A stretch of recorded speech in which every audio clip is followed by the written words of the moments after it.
Hello everyone. दोस्तों आज की इस वीडियो में पढ़ने वाले हैं बेसिक मैथ्स फॉर नीट। दोस्तों बेसिक मैथ एक छोटा सा टॉपिक नहीं है, इसके अंतर्गत बहुत सारे सब टॉपिक्स आते हैं। बहुत सारे टीचर्स को आपने देखा होगा पढ़ाते हुए, जिसमें कि वो ट्रिग्नोमेट्री पढ़ाएंगे, डिफरेंशिएशन, इंटीग्रेशन, उसके बाद ग्राफ एंड फिर वेक्टर पढ़ाते हैं। उसके बाद जो आपका कैनेमेटिक्स का चैप्टर होता है फिजिक्स का, वो स्टार्ट कर देते हैं, है ना। लेकिन दोस्तों बेसिक मैथ में ना सिर्फ इतना ही नहीं आता है, बल्कि इसके अलावा हमें पढ़ना होता है एक्सपोनेंट एंड पावर, जिसका इस्तेमाल पूरा भर भर के होता है फिजिक्स में, है ना। जब एक्सपोनेंट एंड पावर आप समझ जाओगे, उसके बाद लॉग एंटी लॉग, जो कि बहुत सारे टीचर्स स्किप कर देते हैं।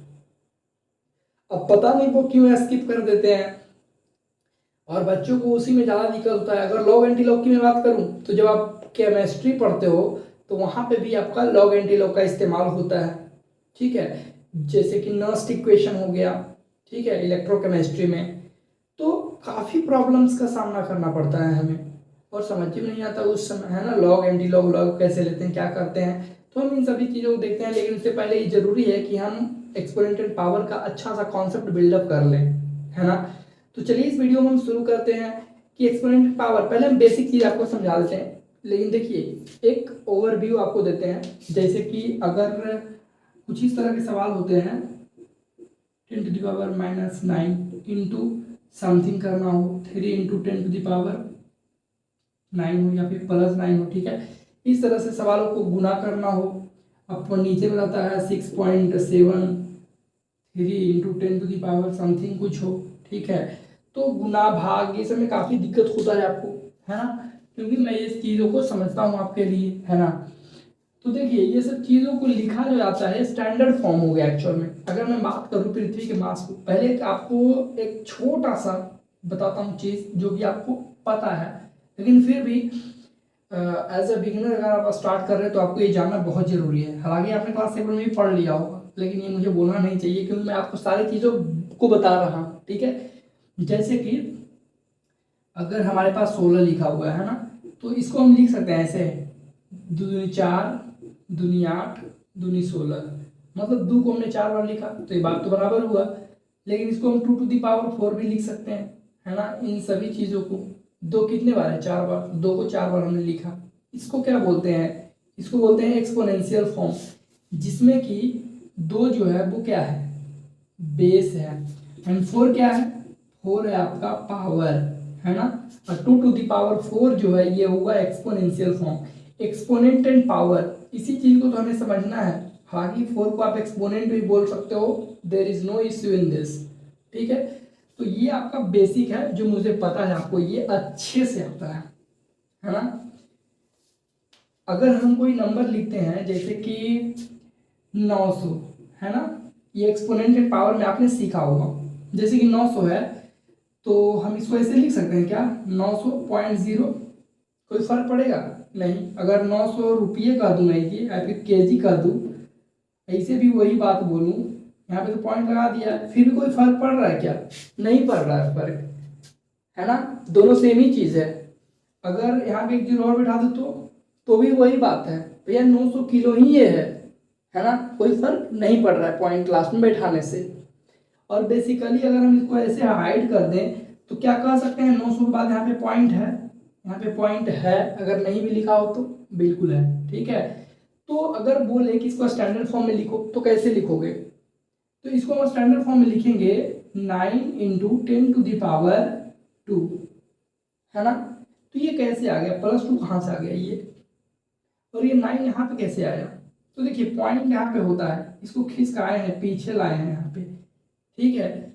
तो देखिए ये छोटा सा आपका कॉन्सेप्ट है कि जब भी पॉइंट को राइट ले जाते हैं तो पावर को रिड्यूस करते हैं, ठीक है। राइट ले आएंगे तो रिड्यूस, आर से याद रखना, ठीक है। R for right and R for reduce, ठीक है। और लेफ्ट से आपका बैठ नहीं रहा हिंदी में, तो आप ऐसे याद रख सकते हो, पॉइंट को जब पीछे करते हैं ना, पॉइंट को जब पीछे करते हैं तो प्लस होता है, ठीक है, पीछे करते हैं तो प्लस होता है।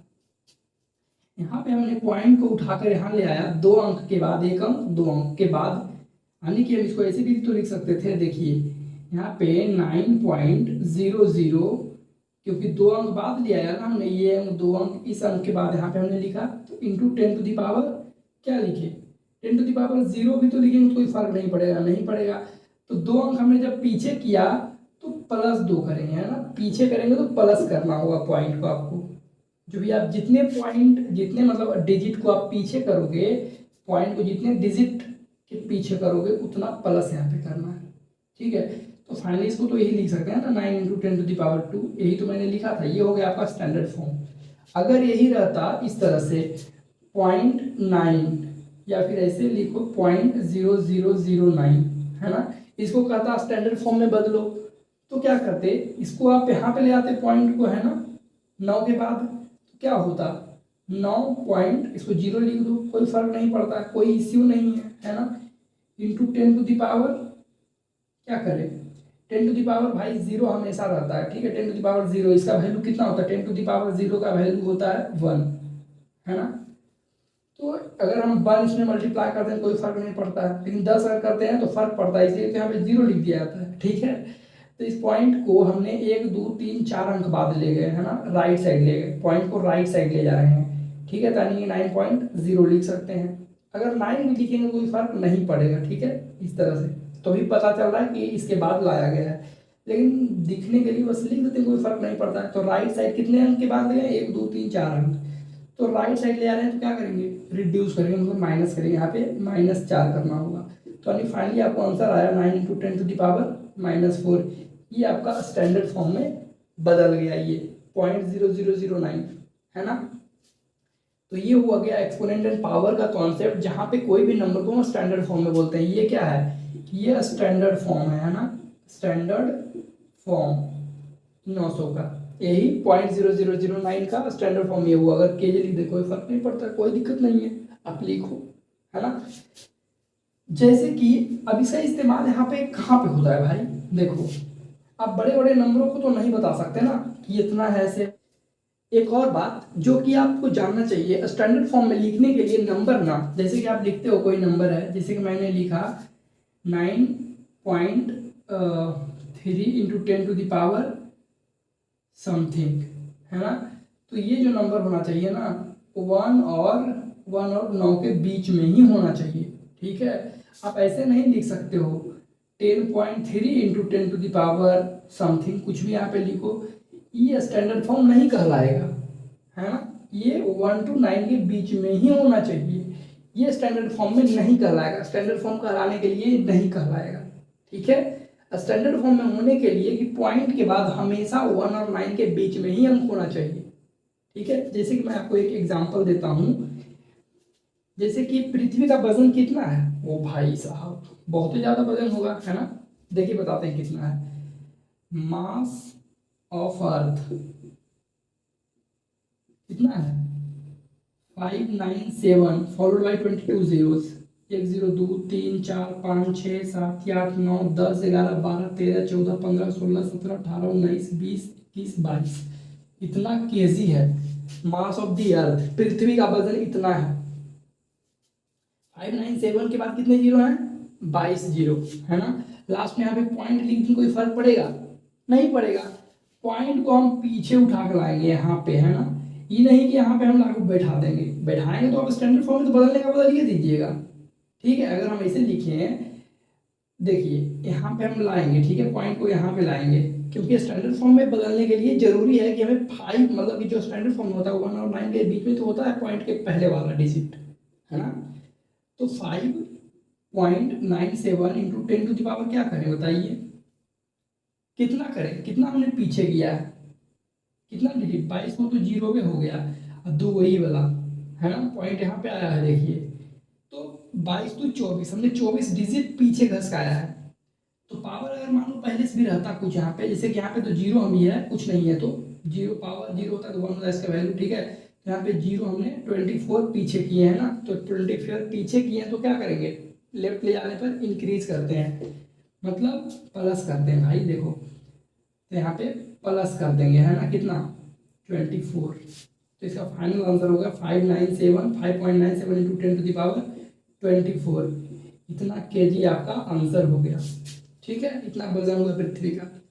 ये स्टैंडर्ड फॉर्म में हो गया, लेकिन क्या अगर ऐसे करते तो गलत हो जाता, पॉइंट को हम यहीं पे लाते तो जैसे कि यहाँ पे लाते यानी कि 59.7 इंटू 10⁻, कितना पीछे लाए यहीं पे लाते पॉइंट, तो मतलब 22 वही हो गए 23 को, यानी 10⁻23। तो ये क्या गलत था, ये गलत है। ये पॉइंट के जो पहले है ना ये हमेशा और हमेशा 1 और 9 के बीच में होना चाहिए, ये बात ध्यान रखना, ठीक है। अगर हम रिप्रेजेंट किए हैं तो ये गलत नहीं है, पीछे तो हमने 23 डिजिट ही किया ना अंक को, जो डिजिट यहाँ पे 23 डिजिट के पीछे हमने किया इस पॉइंट को, तो इस तरह से लिख सकते हैं, बट ये गलत है, ये स्टैंडर्ड फॉर्म में नहीं है। स्टैंडर्ड फॉर्म में होने के लिए पॉइंट के पहले वाला डिजिट 1 और 9 के बीच में होना चाहिए। यस, देखिए ये तो हमने पृथ्वी का देख लिया वजन, यानी कि हम इसको किस तरह से रिप्रेजेंट किए, अभी इसको फाइनली हमने रिप्रेजेंट किया, यहाँ पे तो ऐसे था, तो हमने 5.97 इंटू 10⁻, कितना हमने लिखा 24, क्योंकि 24 डिजिट हमने पीछे किया है पॉइंट को, इतना केजी, है ना। अगर मान लो मैं बात करूँ मास ऑफ एन इलेक्ट्रॉन, ऐसे होता है 9.1 इंटू 10⁻31 kg, है ना। ये कितना है इसका अंदाजा आपने लगाया है कभी? हमेशा आपको इस तरह से मिलता होगा किताबों में, और इस तरह से एक्सपेंडेड फॉर्म में आपको नहीं मिलता है, कि इतना कम है ना, इतना कम है कि आप सोच भी नहीं सकते इसका मास कितना कम है।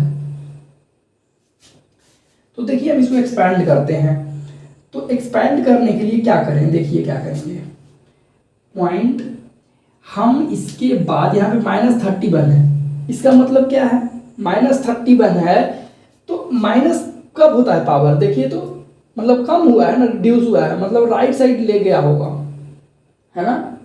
डिजिट को राइट साइड ले जाने पर रिड्यूस किया जाता है, एंड लेफ्ट साइड ले जाने पर प्लस किया जाता है, ठीक है। तो देखिए इसको कैसे करते हैं, 0.002345678 9 10 11 12 13 14 15 16 17 18 19 20 21 22 23 24 25 26 27 28 29 30, और यहाँ पे 9 बन, है ना।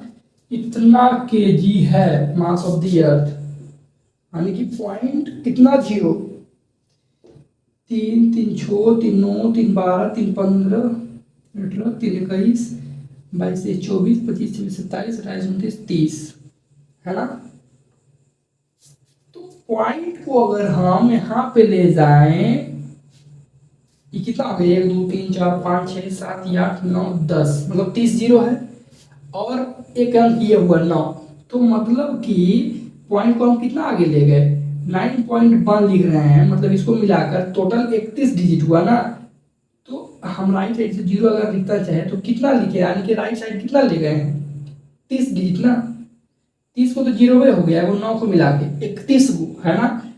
तो राइट साइड ले जाने पर क्या होता है, देखिए तो राइट साइड पावर रिड्यूस होता है, तो पावर को घटा देंगे, -31, 31 डिजिट था ना, 0 हो गया 30 को, और 9 वो हो गया तो 31 को, इस तरह से स्टैंडर्ड फॉर्म में बदला गया है। तो इसको हम इस तरह से बदल सकते हैं, एक्सपेंड किए हैं, ठीक है। हो इतनी चीजें आपको क्लियर हुई होगी कि क्या अहमियत है आपका एक्सपोनेंट पावर का, इतने बड़े बड़े नंबरों को इतना छोटा में लिखा जा सकता है, और मुझे पता है कि आप कभी भी इसको एक्सपेंड करके नहीं देखे होंगे, जो कि वास्तव में इतना केजी है, सोचिए 0.0000099 केजी है, इतना मतलब कम है वजन इलेक्ट्रॉन का, ये आप सोच भी नहीं सकते हो, है ना। तो ये एक तरह से फील लो, इसका मजा लो, ठीक है, और समझो चीजों को।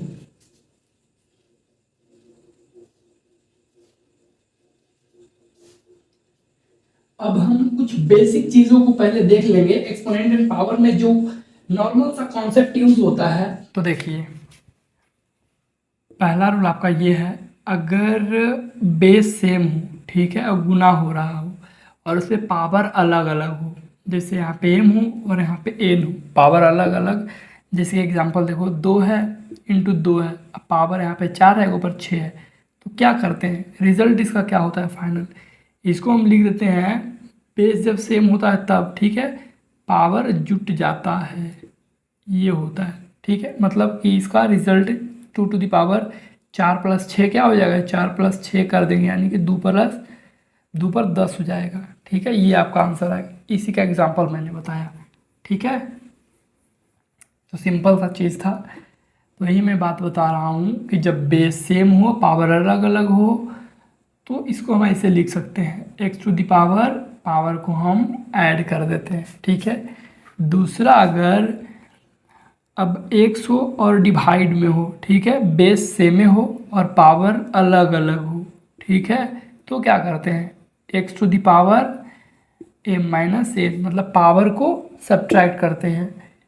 तीसरा है कि बेस अगर अलग अलग हो तो, मतलब एगो 100 और एगो 22 हो, पावर सेम हो, तब ऐसे करते हैं, x/22 को अगर गुना में है तो गुना में रखते हैं। ठीक है, और पावर को एक ही सेम पावर है तो यहाँ पे पावर कर देंगे m।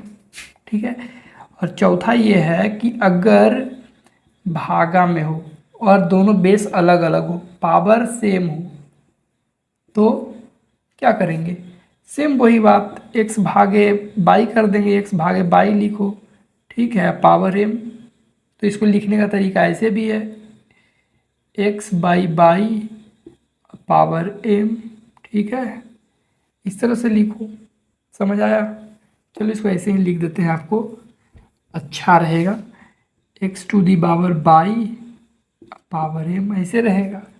ठीक है, पांचवा ये है कि अगर x⁻−m हो, ठीक है, तो क्या लिखेंगे, इसको ऐसे करेंगे, ये होने वाला है फाइनली आंसर जो होगा, यहाँ पे माइनस है ना, इसकी वजह से क्या होगा, ये बटा में लेके चल जाएगा, यानी कि x⁻m हो जाएगा। ऐसे होना चाहिए था, है ना, लेकिन चूंकि इसकी वजह से हो गया तो सिंपल ऐसे रहेगा, यानी कि x⁻m रहेगा, 1/x⁻m हो जाएगा। ठीक है, जब ऐसे रहेगा तब, मतलब पावर नेगेटिव में होगा तब। ठीक है, x⁻−m, तो 1/x⁻m हो जाएगा।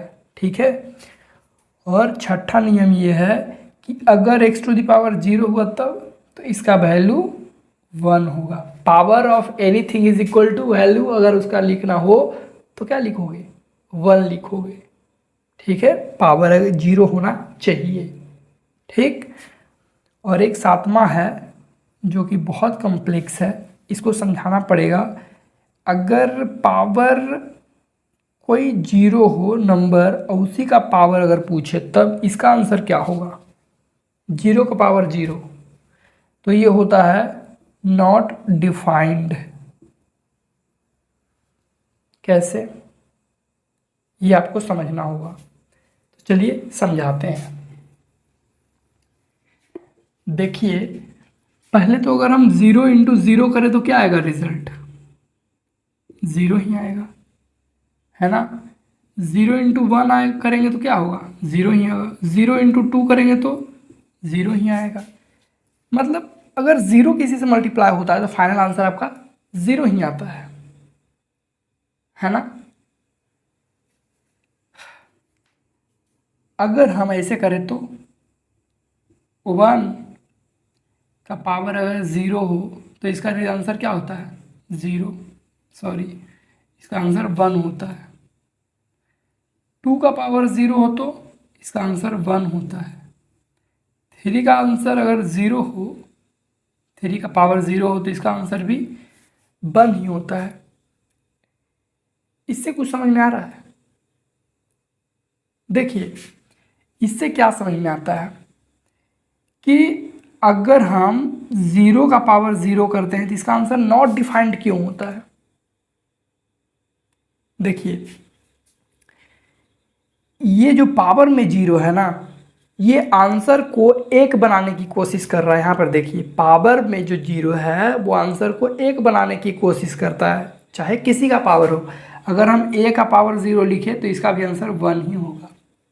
ठीक है, मतलब पावर में अगर 0 है किसी पर भी तो आंसर को 1 बनाने की कोशिश करता है ना। यानी कि ये आंसर 1 प्रोड्यूस करना चाहता है, 0 यहाँ पे जो पावर में है। लेकिन जो नीचे वाला है ये आंसर जीरो बनाने की कोशिश कर रहा है। मतलब देखिए अगर जो बेस है, अरे भैया यहाँ पे कुछ ना है तो यहाँ पे 1 लिखो चाहे कुछ भी लिखो, ठीक है, 1 लिखो चाहे यहाँ पे 2 लिख दो चाहे 3 लिख दो, है ना, और इसको 2 से मल्टीप्लाई करो चाहे किसी से करो, है ना। इसको चलो हटा दो, इसको देखो, अगर 0 पे पावर 1 है तो इसका आंसर 0 ही होगा, 0 पे पावर 2 है तो आंसर 0 ही होगा, इसका भी आंसर 0 ही होगा। मतलब अगर पावर 0 है तो आंसर 1 बनाने की कोशिश कर रहा है ना, और अगर पावर कुछ भी है 1 2 3 लेकिन बेस में 0 है तो आंसर 0 आने की कोशिश करता है। तो यहाँ पे ये बेस हो गया, है ना, बेस यहाँ 0 है, ये क्या है, ये पावर है 0।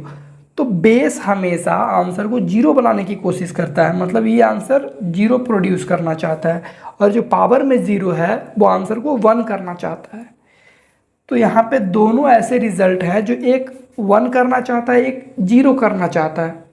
तो यहाँ पे जो डेफिनेशन है उसका ना वो क्लैश हो रहा है, एक दूसरे से भिड़ जा रहा है। ये कह रहा है 1 होगा, ये कह रहा है 0 होगा। तो आंसर इसका कहा गया कि दिस इज नॉट डिफाइंड, ठीक है। तो इसका answer 0 to the power 0 is not defined.